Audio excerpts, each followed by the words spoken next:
Assalamualaikum warahmatullahi wabarakatuh. Perkenalkan, nama saya Nurlela Fitriyanti SPD. Saya guru mata pelajaran Akidah Akhlak di Madrasah Aliyah Negeri Tanah Laut, sekaligus sebagai mahasiswi PPG dalam jabatan tahun 2025 di Universitas Raden Patah, Palembang.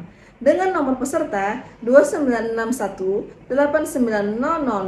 296189002076. Saya akan melaksanakan uji kinerja di Madrasah Aliyah Negeri Tanah Laut pada hari Jumat tanggal 9 Mei tahun 2025 dengan materi sifat wajib, sifat mustahil, dan sifat jaiz bagi Allah. Selamat menyaksikan.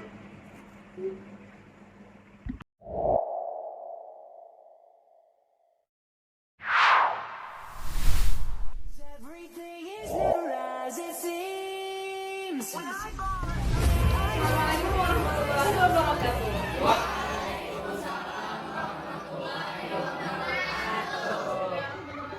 Alhamdulillahirrahmanirrahim. Wassalatu wassalamu ala asyrafil anbiya'i wal mursalin sayyidina Maulana Muhammadin wa ala alihi wasallam. Oke, sebelum belajar hari ini, mari sama-sama kita berdoa dan membaca selawat Isyra.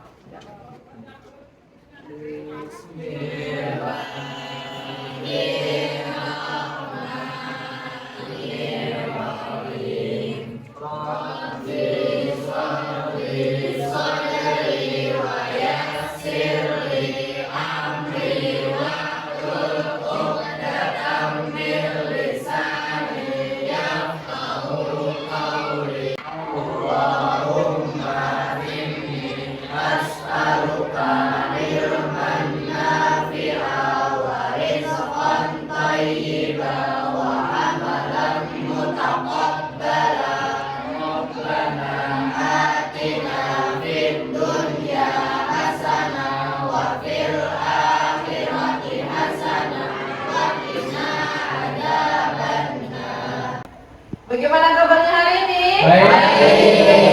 Semangat pagi. Pagi. Sebelum mulai pelajaran, Ibu absen dulu ya. Abdul Halim. Hadir, Bu. Abdul Rahman Siddiq. Hadir, Bu. Ahmad Sufyan. Hadir, Bu. Andini Pratiwi. Hadir. Aulia Rahman. Hadir. Ya, dua orang yang sudah hadir ya. Ya, sebelum mulai pelajaran, Ibu ingin bertanya dulu. Hari ini kita materi tentang apa?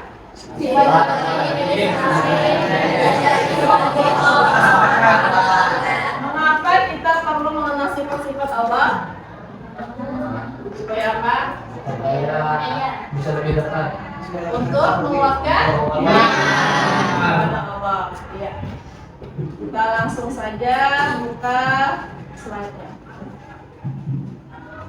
Ya, tujuan belajar hari ini ada 4. Yang pertama, menguraikan sifat wajib, mustahil, dan jaiz bagi Allah dalam baik dan benar. Yang kedua, mendiferensiasikan sifat wajib, mustahil, dan jaiz bagi Allah dalam benar. Yang ketiga, menelaah sifat wajib, mustahil, dan jaiz bagi Allah dalam benar. Dan yang keempat, mengimplementasikan perilaku disiplin dan bertanggung jawab sebagai cermin beriman kepada sifat wajib, mustahil, dan jaiz bagi Allah dalam benar dalam kehidupan sehari-hari.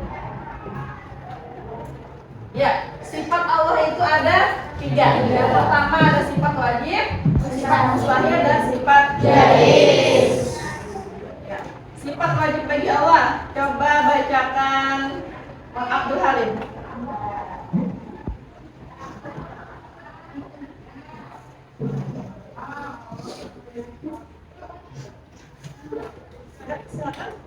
Sifat wajib bagi Allah Subhanahu wa Ta'ala adalah sifat-sifat kesempurnaan yang pasti dimiliki oleh Allah Subhanahu wa Ta'ala. Jumlahnya ada 20. Ya, jadi sifat yang wajib ada pada Allah yang jumlahnya ada 20. Siapa yang hafal semuanya? Hafal? Ada kan lagunya tuh. Nah, ya coba kita nyanyikan lagunya. 1, 2, 3. Wujud tidak maqam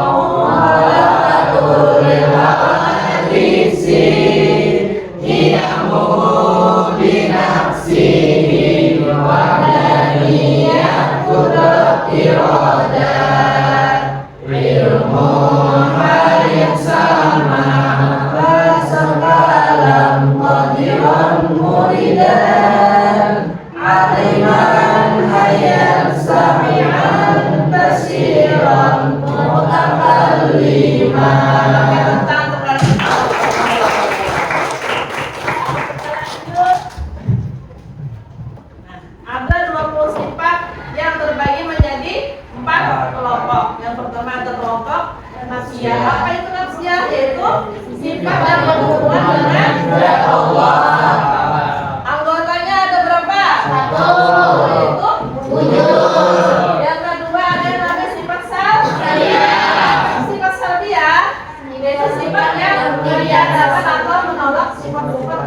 tidak sesuai bagi Allah.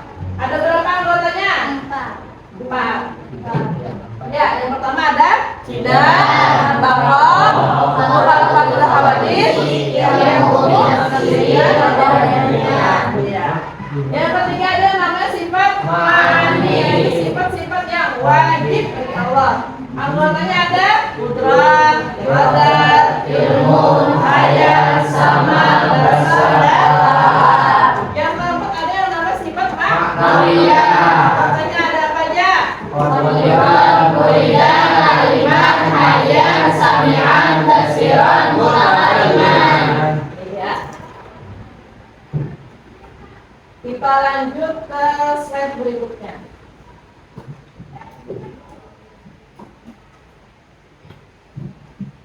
Yang pertama sifat nafsiyah, anggotanya yang satu wujud. Wujud adalah sifat yang menunjukkan bahwa Allah benar-benar ada dalam keberadaan yang tidak didahului oleh ketiadaan dan tidak akan pernah tiada.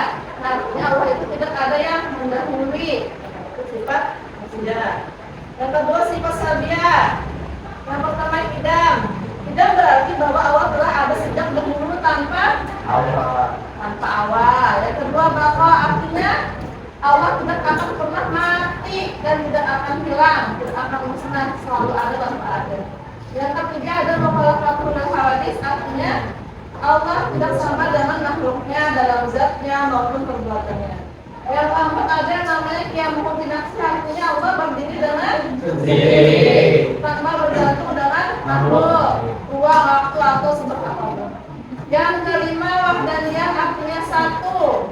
Artinya Allah tidak ada Tuhan selain Allah, tidak ada Tuhan satu, Tuhan dua, atau Tuhan tiga. Lanjut sifat ma'ani. Yang pertama ada kudrat. Kudrat artinya Allah adalah yang kuasa. Nah, Allah itu kuasa menciptakan, mengubah, mematikan maupun menghidupkan. Yang kedua ada iradah, artinya berkehendak. Allah itu berkehendak mengatur segala sesuatu yang ada di bumi. Yang ketiga ilmu, artinya adalah Allah itu mengetahui segalanya. Yang hendak bangun terlambat atau datang sekolah terlambat, Allah tahu semuanya. Yang keempat ada hayah, artinya Allah maha hidup yang tidak akan mati. Yang kelima sama, artinya mendengar apapun yang keras maupun yang pelan, tersembunyi maupun nyata. Yang keenam ada basar, artinya melihat semua yang ada baik nyata maupun tersembunyi. Yang ketujuh ada alam, artinya berbicara baik dengan, kan tidak seperti dengan kita yang pakai lidah, tapi mereka berbicara dengan alamnya, yaitu Al-Quran. Lanjut ma'nawiyah, ada qadiran, artinya Allah mampu menciptakan, mengatur, mematikan, menghidupkan, dan melakukan segala sesuatu yang memungkinkan. Ya, yang kedua muridan, artinya Allah menentukan segala sesuatu menurut kehendaknya. Yang ketiga ada aliman, artinya Allah mengetahui segala hal secara mutlak. Yang keempat ada hayyan, artinya hidup yang tidak akan mati dan tidak akan diakhiri oleh kematian. Sami'an, artinya pendengaran yang sempurna. Basiran, artinya Allah melihat segala sesuatu tanpa batas. Yang ketujuh mutakalliman, artinya berbicara.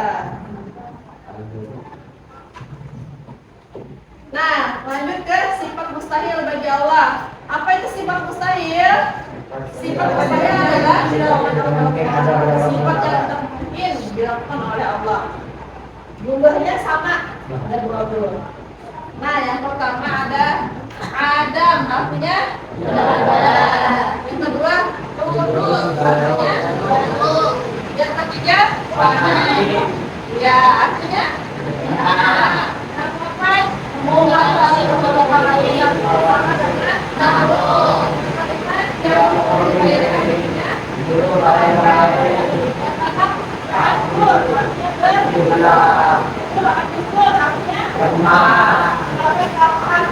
terpaksa.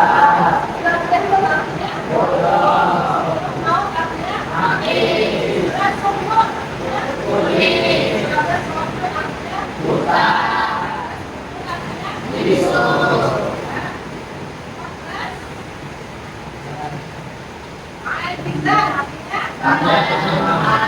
Bekas Mustafa artinya Bekas Jahilan artinya Bekas Lanjitan artinya Bekas Sama artinya Bekas Ama artinya Bekas Bekam artinya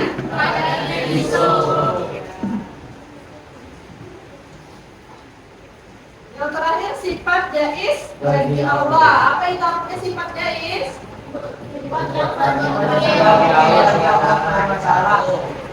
Ya, artinya Allah itu berwenang atau bebas untuk berbuat apapun. Tapi boleh bagi Allah apapun yang beliau kehendaki.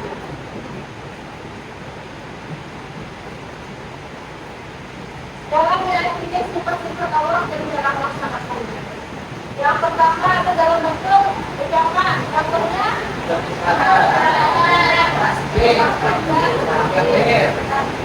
yang kedua bentuk sikap yang pertama.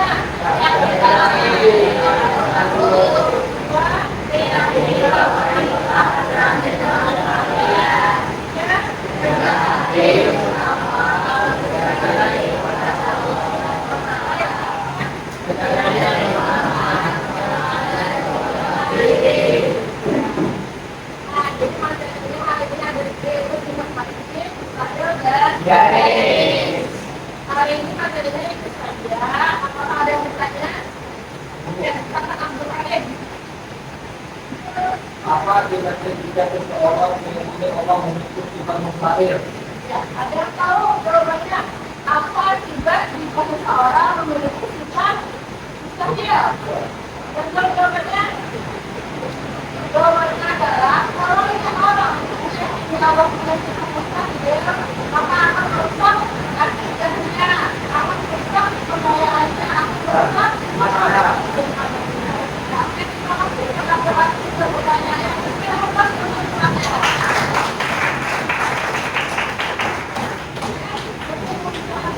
Kita lanjut berbagi kelompok.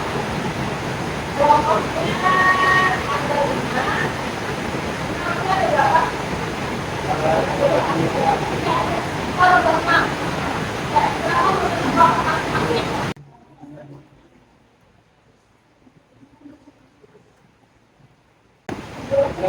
Ya, sekarang sudah berbentuk kelompok, kalian bisa mengerjakan tugas kelompoknya yang ada di halaman 10, yaitu bagaimana cara meneladani sifat wajib.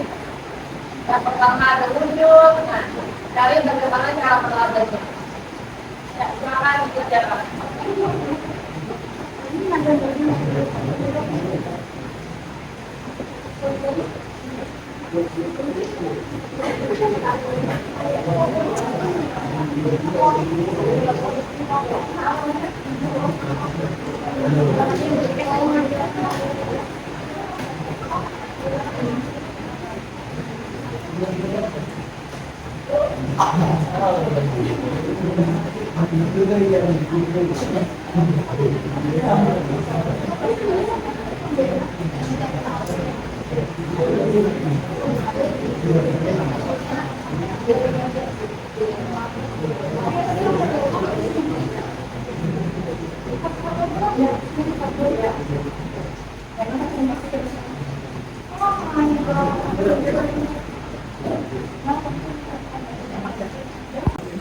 Assalamualaikum warahmatullahi wabarakatuh. Waalaikumsalam warahmatullahi wabarakatuh. Saya dari kelompok 1 ingin mempresentasikan sifat wajib bagi Allah Subhanahu wa taala dan cara meneladani sifat wajib Allah Subhanahu wa taala. Yang pertama, wujud. Wujud adalah meningkatkan keimanan pada keberadaan Allah dan mengamalkan kebaikan dalam kehidupan sehari-hari. Tidak memahami dan meyakini bahwa Allah Subhanahu wa taala ada sebelum segala sesuatu kekal dan tidak memiliki awal dan akhir.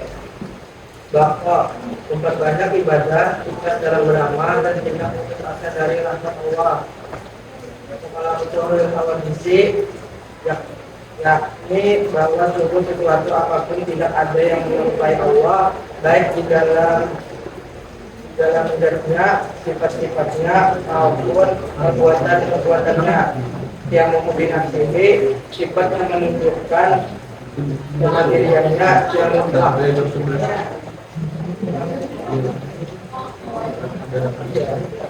Ya, terima kasih untuk kelompok 1 atas presentasinya. Apakah ada pertanyaan dari kelompok lain? Assalamualaikum warahmatullahi wabarakatuh. Perkenalkan, kami dari kelompok 4 ingin mempresentasikan tentang cara menghadapi sifat wajib Allah Subhanahu wa Ta'ala. Yang pertama, meningkatkan kesadaran akan keberadaan Allah dalam setiap aspek kehidupan, sehingga kita dapat lebih dekat dengannya dengan merawatkan kehadirannya dalam setiap langkah hidup. Yang kedua, tidak menyadari bahwa Allah Subhanahu wa Ta'ala adalah sebelum segala sesuatu dan kekal abadi, sehingga kita dapat lebih fokus pada kehidupan akhirat dan mempersiapkan diri untuk kehidupan yang kekal. Yang ketiga, bakal menjaga hubungan yang erat dengan Allah Subhanahu wa Ta'ala melalui zikir, sholat, dan ibadah lainnya dapat membantu kita merasakan kekekalan dan keabadian Allah dalam hidup kita. Yang keempat, yang binafsihi, memahami dan mengamalkan prinsip bahwa Allah tidak membutuhkan bantuan atau bergantung pada siapapun dengan segala sesuatu selain Allah bergantung padanya. Yang kelima, muhalafatul hawadisi, menjauhi perilaku buruk dan tidak terpuji, serta berusaha untuk selalu berakhlak mulia dan sesuai dengan ajaran Islam. Sekian dari kami, kelompok 4. Salah hilaf mohon maaf. Assalamualaikum warahmatullahi wabarakatuh. Waalaikumsalam warahmatullahi wabarakatuh. Ya, setelah kita diskusi dalam kelompoknya masing-masing tadi, siapa yang bisa menyimpulkan hasil dari pelajaran kita hari ini? Iya, silakan Aulia Rahma simpulkan pelajaran hari ini. Allah Subhanahu wa Ta'ala memiliki sifat wajib yang menunjukkan kesempurnaannya, sifat mustahil yang menunjukkan kemustahilan kekurangan baginya, dan sifat sijatis yang menunjukkan Allah bebas berkehendak. Iya, terima kasih kepada Aulia Rahma yang sudah menyimpulkan pelajaran hari ini. Dengan adanya kesimpulan tadi, maka berakhir pula lah pelajaran kita hari ini. Ya, jazakumullah khairan. Wassalamualaikum warahmatullahi wabarakatuh. Waalaikumsalam warahmatullahi wabarakatuh.